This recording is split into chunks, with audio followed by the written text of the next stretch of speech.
นี้นะบอกที่มีเลขฝาโลงแปะให้จะตัดเนื้อเพราะว่าแล้วมันมีเลขฝาโลงว่ามันเป็นอะไรอ่ะของมันลูกสาวนั่นแม่นบ่ค่ะของลูกสาวใหญ่อ่ะเอาไปป้าเมื่อใดก็ค่ะไปหรือไปเรียบดูว่านี่ครับวันจันทร์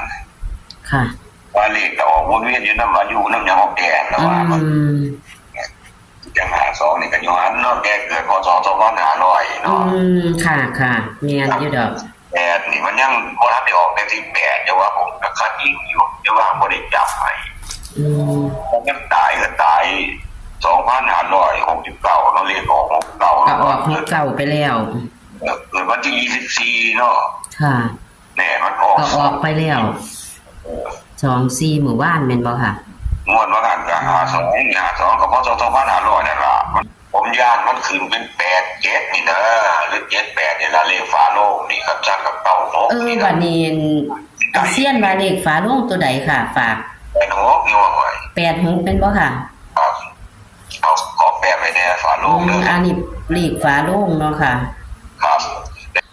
ให้เพิ่นขึ้นแต่ลงแต่ก็จะไม่น้อยๆค่ะ